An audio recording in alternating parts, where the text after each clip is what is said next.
Selamat datang kembali di segmen analisa. Di video kali ini kita akan update terkait dengan peristiwa tenggelamnya Dante yang sampai saat ini masih menimbulkan pro dan kontra. Apakah tersangka ya ini adalah pelaku tunggal atau ada orang lain lagi?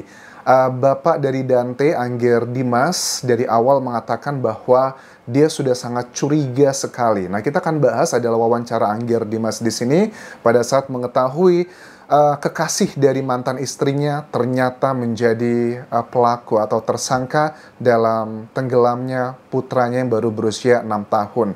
Dikatakan begini bahwa saya itu dari awal sudah sangat curiga. Curiganya adalah sebelum CCTV. Jadi Angger ini aku tangkap dia berusaha untuk mendapatkan CCTV-nya, mau ngeliat, tetapi ada dugaan ada orang yang menghalanginya. Orang ini bukan dari petugas, tetapi dugaannya adalah ke mantan istrinya. Mantan istrinya Tamara sudah memberikan klarifikasi bersama kuasa hukumnya, bilang bahwa kami bukan berarti menghalang-halangi karena CCTV tersebut itu sudah diberikan dalam proses penyelidikan di kepolisian, makanya kami tidak mau memberikan ke siapapun gitu. Well, itu adalah yang sudah terjadi. Terus sekarang sudah CCTV-nya beredar kemana-mana, ya sudah, semuanya sudah kelihatan. Bagi aku sih ya, bagaimanapun juga Angger ini adalah bapaknya, ya harus tahu lah. Walaupun diketahui juga dari Angger, katanya dia ini sejak Februari 2023 sampai Januari awal, dia tuh hampir setahun tidak pernah ketemu Dante. Kayaknya hubungannya memang antara kedua individu ini, antara Angger dan juga Tamara itu kurang baik ya, hubungannya memang kurang pas, kurang ya mungkin nggak harmonis gitu, mantan istri dan mantan suami. Dikatakan bahwa terakhir saya ketemu Dante itu adalah di bulan Januari 2024, saya bertemu dia selama 7 hari. Dan selama 7 hari itu, dia memang sudah ada indikasi dia tidak jago berenang katanya. Kenapa? Karena dia cita-citanya pengen menjadi musisi. Makanya saya selalu memberikan kayak alat-alat musik kalau saya ngasih hadiah ke dia. Dan dia memang tidak pernah les berenang. Bahkan Angger pun menantang begini. Ya sudah, kalau memang anak saya itu jago berenang atau pernah les berenang, coba ditunjukkan, ada nggak foto dia sedang mengikuti les profesional untuk berenang. Memang betul, dulu di usianya dia 6 bulan, dia pernah les berenang, tapi itu bersama saya dan juga kakeknya. Jadi ini adalah salah satu bantahan yang disampaikan oleh Angger. Nah, waktu dia memandikan Dante setelah peristiwa terjadinya tenggelamnya tersebut di bulan Januari 2024, saya itu melihat ada beberapa hal yang janggal. Pertama, di tangan kirinya Dante, itu ada bekas warna kuning kemerahan. Oke, kalau ada yang bilang terus juga di badannya itu banyak memar-memar. Nah, menurut aku dengan adanya CCTV, kita bisa menganalisa bahwa di sisi tersebut tidak ada adegan atau peristiwa Dante itu misal terjatuh. Karena kan ada orang waktu awal-awal kasus yang terjadi bisa aja Dante itu terpeleset, kemudian pingsan dan sebagainya. Tapi kan di CCTV kelihatan dengan jelas Dante memang berada di kolam renang tersebut, tetapi didorong-dorongin sama si tersangka, makanya dia tidak bisa ke pinggir, dan dia juga belum tinggi banget, artinya dia akan tenggelam di sana. Kan dia tidak ada adegan dia terpleset atau jatuh. Bisa aja Anjas ini terjadi sebelumnya, ya mungkin aja, possibility itu akan selalu ada. Tetapi dengan warna memar-memar tersebut, alibi dari ibunya sendiri, Tamara, adalah karena katanya dia mencubiti Dante pada saat dia tiba di rumah sakit untuk ngebangunin. Nah, setahu aku teman-teman, kalau ada peristiwa seperti ini, kalau ada orang yang sudah tidak bernafas lagi, kita cubitin, kita pukulin, biasanya sudah tidak ada lagi memar-memar biru. Itu biasanya setahu aku seperti itu. Tentunya ini akan dijawab oleh hasil otopsi nanti ya. Kalau memang ada memar biru tersebut, kemungkinan besar adalah terjadi sebelum Dante menghembuskan nafas terakhir. Berbeda sama lebam mayat. Kalau lebam mayat itu adalah posisi yang memang untuk pembusukan. Kemudian kalau dia tidur, mungkin ditidurkan sebelah kiri, mungkin bagian sini akan membiru. Membirunya karena proses pembusukan tersebut. Tapi kalau itu dikatakan oleh Angger adalah pada saat dia memandikan, artinya kan masih belum lama-lama juga kan. Karena kan kalau muslim, semakin cepat dikuburkan semakin baik. Terus dugaan sangat kuat ini adalah terjadi sebelum Dante meninggal dunia. Akan dibuka di otopsi nanti apakah di lapisan dalamnya itu biru-birunya sampai dalam atau tidak. Akan menjawab semua itu. Kalau manusia kan lidah itu bisa bisa alibinya A, B, C, dan D. Tapi kalau data otopsi itu nggak bisa dibohongi, teman-teman ya. Terus juga, saya nggak kenal sama sekali ke tersangka. Pada saat ditanya di wawancara TV One ini bahwa saya tuh nggak kenal sama sekali tuh sama kekasihnya Tamara.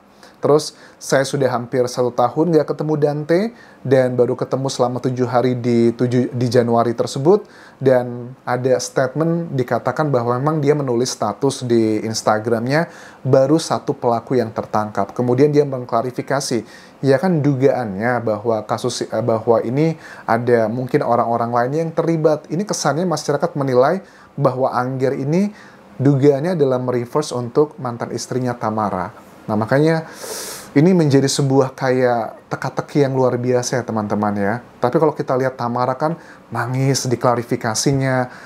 Masa sih Tamara tega gitu melihat putranya dibegitukan kalau dia mau tahu seperti itu kejadiannya. Tapi kan kalau kita ngeliat CCTV yang benar-benar nyata, si kekasihnya Tamara itu kan ya begitu ya. Dante-nya mau berenang ke pinggir gitu kan ya.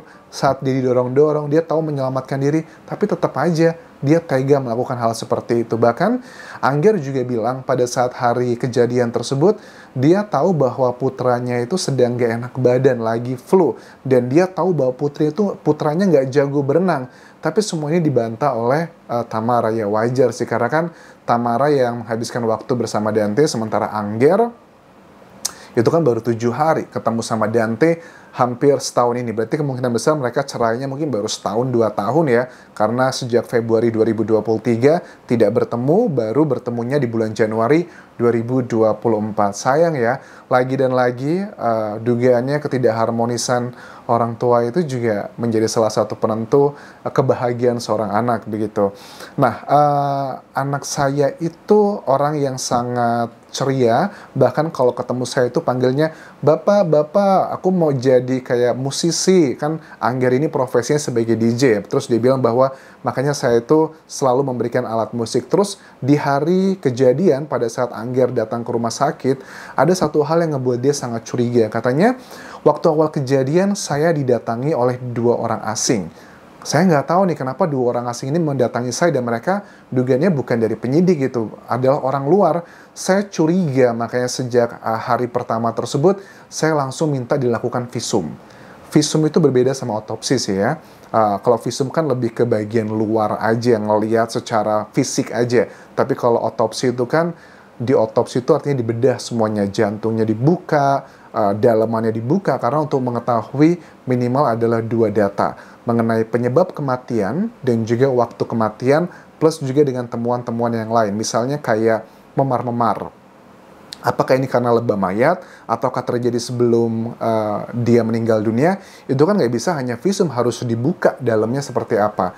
Nah, dari situ aja, Angger udah sangat curiga. Bahkan lebih curiga lagi menurut dia, saya tuh mau lihat CCTV itu kayaknya susah banget. Baru sekarang saya lihat CCTV, dan aku lihat di wawancara ini, Angger kelihatan tenang, kelihatan ya damai. Bahkan waktu awal-awal wawancara dia bilang begini, saya adalah seorang ayah gitu, saya nggak akan nangis-nangis di depan kamera untuk melakukan drama-drama, tapi saya akan memperjuangkan keadilan untuk putra saya. Nah, aku ngelihat Angger ini menyimpan banyak kemarahan sih di matanya. Hal yang wajar sih, namanya juga putranya meninggal dunia dengan cara yang seperti ini, apalagi ditambah dia sudah melihat CCTV, pasti dia akan sangat kecewa ya dengan si tersangka ini.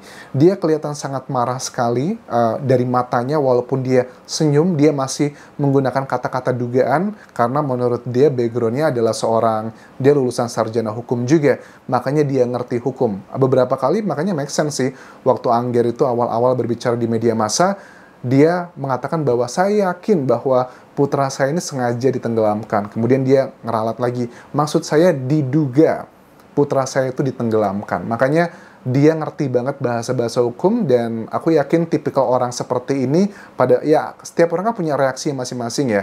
Kalau menurutku Angger ini mungkin di depan layar kaca dia tidak mau menunjukkan air matanya, kesedihannya, tetapi di belakang kamera, aku yakin Angger itu menangis loh. Ini namanya adalah teori dekonstruktif ya dalam dunia psikologi. Apa yang berusaha ditunjukkan biasanya adalah kebalikannya. Mungkin aja Angger di depan layar kaca di wawancara media nasional, dia kelihatan tegar, menunjukkan seorang laki-laki ayah mau bertanggung jawab untuk mencari keadilan untuk putranya. Tetapi pada saat dia di rumah bersama orang tersayangnya, bersama keluarganya, aku yakin Angger itu pasti menangis sih. Nah, berbeda sama Tamara. Kalau Tamara di banyak wawancaranya ada yang dia sedih banget, seperti yang aku bahas tadi kan ya, dia menangis. Ada juga yang dia sudah mulai tenang, dia menceritakan momen-momen tentang kebersamaannya dengan putranya. Jadi aku bisa paham sih, Tamara juga kan serba salah ya. Pelakunya adalah kekasihnya sendiri, korbannya adalah anaknya sendiri, jadi dia ngerasa serba salah. Apalagi dengan hujatan netizen yang cenderung adalah mencurigai Tamara terlibat dalam peristiwa ini. Tapi menurut kalian ya, secara feeling, apakah Tamara ini sudah mengetahui peristiwa ini sebenarnya di hari kejadian tersebut, ataukah baru mengetahuinya setelah polisi menetapkan kekasihnya sebagai tersangka? Kalau menurut aku ya, Tamara sebenarnya sudah mengetahui dari hari kejadian sih. Karena apa? Ya dengan reaksi yang seperti itu loh, dia nggak mau nemuin kekasihnya, dia nggak mau ngelihat CCTV. Karena orang pada saat dia ketimpa musibah sebesar ini, orang yang pengen dia temuin adalah orang yang paling dia sayangi, ya which is adalah kekasihnya, pengen berbagi keluh kesah. Tapi itu tidak terjadi dalam peristiwa ini. Dan CCTV-nya pun dia setelah berapa hari, aku lihat beritanya itu kan sudah wawancara 4 hari, 5 hari, di wawancara tersebut Tamara masih bilang, saya masih belum kuat ngeliat CCTV-nya, saya belum berani, nanti deh kalau sudah saya menenangkan diri. Ya ampun, gak kasihan banget sama keadaan putranya. Akhirnya kan makamnya dibongkar lagi. Seandainya Tamara bisa lebih cepat melakukannya di hari itu, kan bisa clear. Bagi aku sih reaksinya janggal sih bagi Tamara. Makanya banyak masyarakat yang curiga, kayaknya Tamara sudah mengetahui deh mengenai peristiwa sebenarnya. Cuma dia galau. Harus gimana menghadapi pelakunya adalah kekasihnya, korbannya adalah anaknya. Sayang ya. Aku rasa itu yang bisa aku update dulu mengenai kasus ini. Terima kasih sudah menonton. Kalau ada update terbaru, kalian bisa tuliskan di kolom komentar video ini ya. Terakhir, tinggalkan like dan juga komen. Subscribe channel YouTube ini. Follow Instagram, Facebook, dan juga akun TikTok di Anjas Asmara. Sampai jumpa.